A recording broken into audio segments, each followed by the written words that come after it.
States. Canada is already that country's biggest supplier of crude oil. And now the American government is deciding whether to approve construction of a pipeline that could double its imports from Canada's oil sands. The Keystone XL pipeline would extend an existing one all the way from Alberta to refineries on the U.S. Gulf Coast. But there's a problem. Canada's future down the drain. A lot of Americans don't want it. Environmentalists say extracting oil from the sands creates huge amounts of greenhouse gases, destroys too many trees, threatens the health of the region's communities, and creates toxic tail ponds that can kill animals like the 1,600 ducks who died after landing on a pond at a Syncrude plant 2 years ago.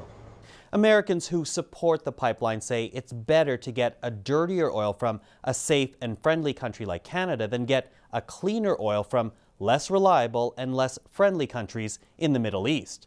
But farmers in the American Midwest say the pipeline could threaten their land as well as the region's biggest underground supply of fresh water. And as the CBC's Duncan McHugh reports, one American town, Bellingham, Washington, has made its feelings quite clear.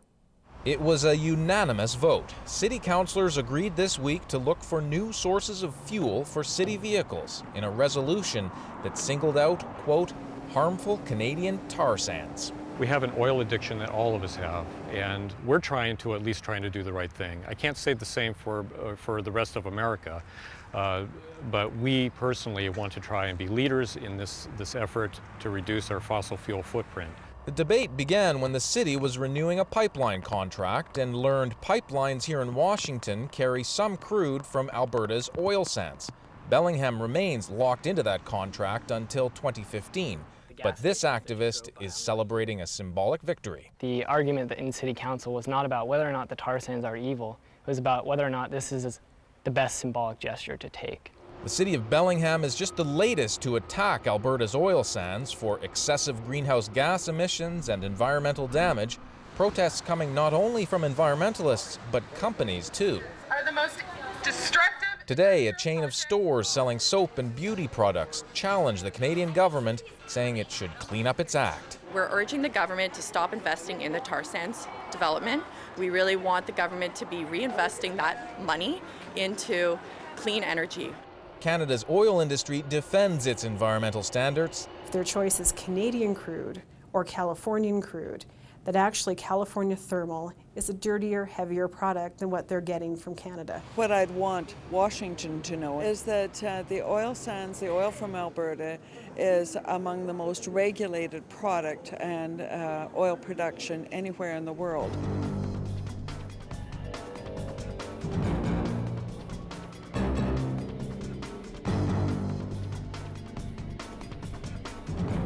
With so much at stake, President Barack Obama's government has called for an environmental review of the pipeline project, and both sides have been pulling out all stops to get their message heard.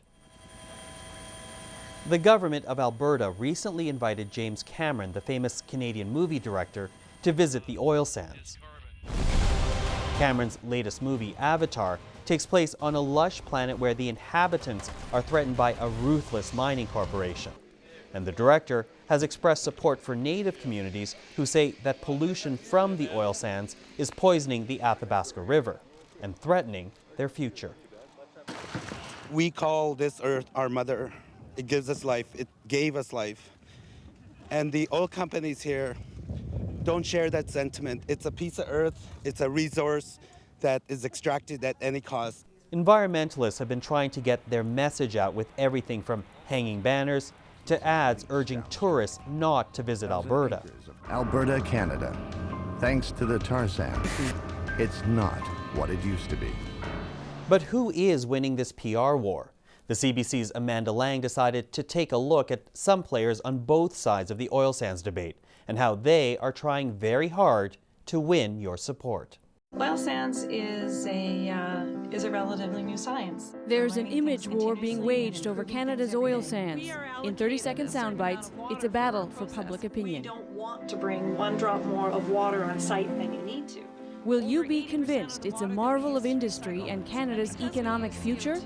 Up to 4 barrels of water are used to produce 1 barrel of tar sands oil.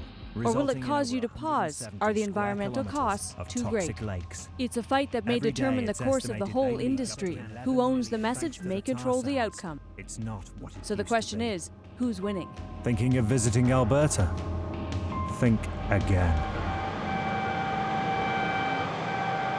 After decades of research and years when it was simply too costly to mine, Canada's oil sands are a global behemoth, the second largest stable source of oil on the planet. But the industry faces a new and public battle that threatens it like nothing before. There is no question this is impressive, but it's also not a pretty picture. Its sheer size, almost inhuman, giant equipment clawing at the earth. And that's the dilemma for this industry. How does it get past these images and the perception of dirty oil and persuade Canadians that there's another story here? Telling that story has fallen to the executives of the biggest oil sands companies. Well, this is overburdened, so this will go to either build roads. One public face of the message, Marcel Coutu, chairman of Syncrude, biggest player in the oil sands. Coutu and the other oil sands execs know they were slow to respond, but they are now fully engaged in protecting their industry. There's no question about it. This is disturbing the land here, right? Yeah, no question. Coutu invited us to see the oil sands up close, to stand on the soil so laden with oil it's gummy underfoot, and to see the size of the operations. A geologist by training, Coutu sees this process as a miracle that transforms this heavy soil into usable oil. Right, we gotta admit, this is not attractive. The challenge for you then must be helping people see it differently. Like a lot of things, they go in cycles, but at the end of the day, when you think about oil in Canada, most of it is now coming from the oil sands, and in the fullness of time, virtually all of it will come from the oil sands.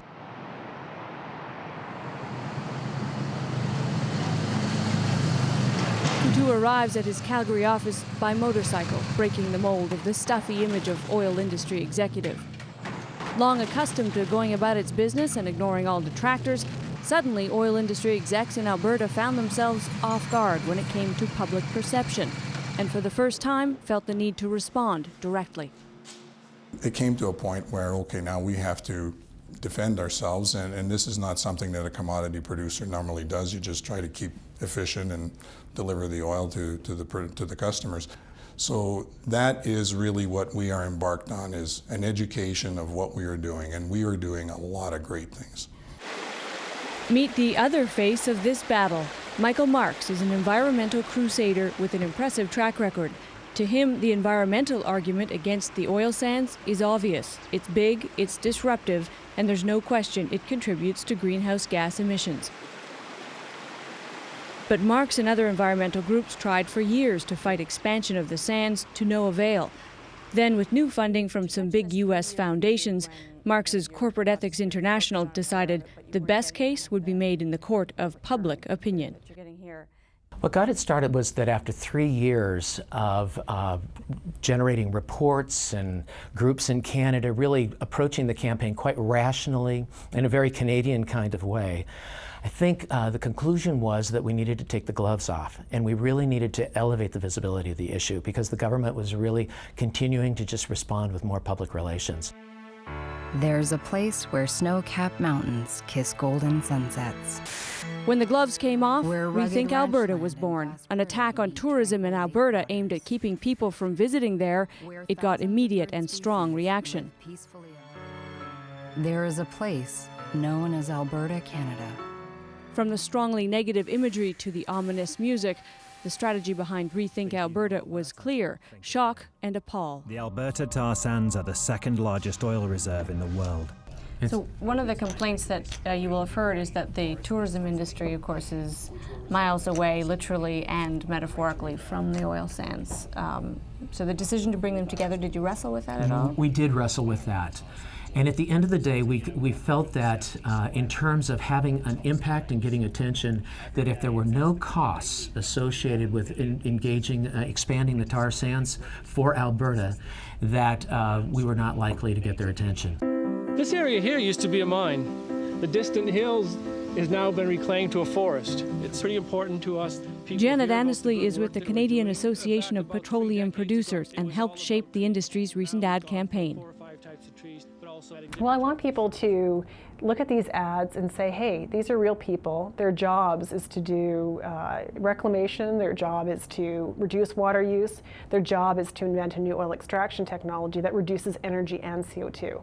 That these are leaders who are actually reducing the impact that oil sands has in the environment. Well, there's two squirrels chasing each other for a cone over here. Sorry to interrupt. It's pretty exciting. I wondered actually whether the squirrels was an intentional kind of, down home, because it almost presses up against being a little hokey. It does. I had that response when I first saw the ad. I thought, oh my, it is perhaps a little too cute to be phony because, really the oil industry, we're not that clever. Many Canadians remain undecided about the oil sands, fertile ground for persuasion. So far, neither side of this PR battle seems a clear winner. The issues and the stakes too complex, perhaps, for the 30-second soundbite. Amanda Lang, CBC News, Fort McMurray.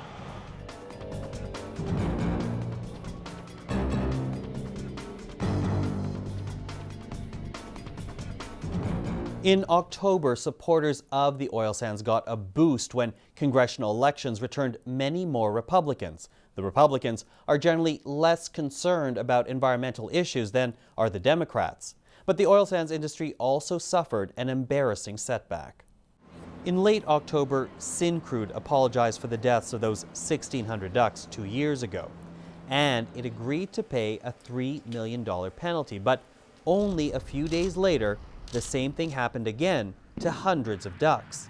The CBC's Michael Dick has that story. Everything that we were supposed to be doing, we were doing. We'd fully deployed the equipment, and the people responded quite effectively and continue to respond quite effectively. Syncrude CEO says freezing rain forced the ducks to land.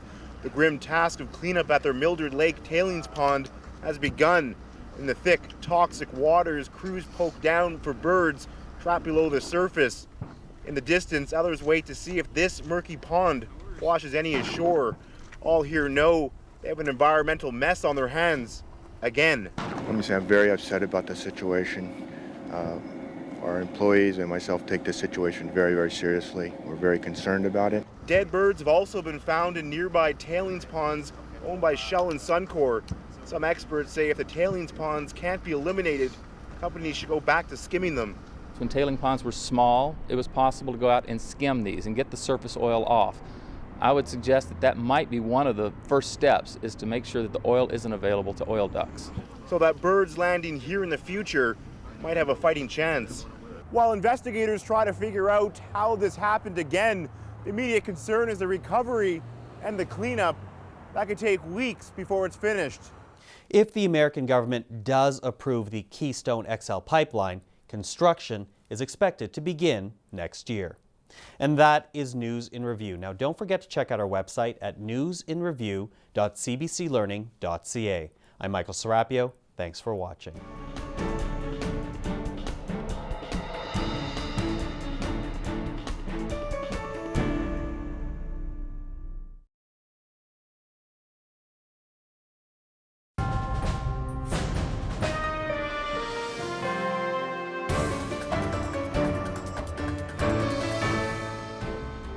To try to stop bullying from ending in tragedy. It was physical abuse first in the other school, and eventually became all verbal and very, very degrading. A message of hope goes viral. You are not alone. You didn't do anything wrong. You didn't do anything to deserve being bullied.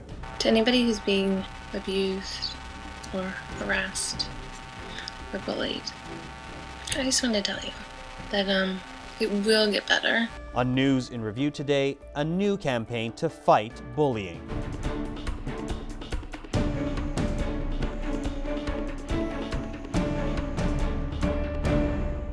Hello, I'm Michael Serapio.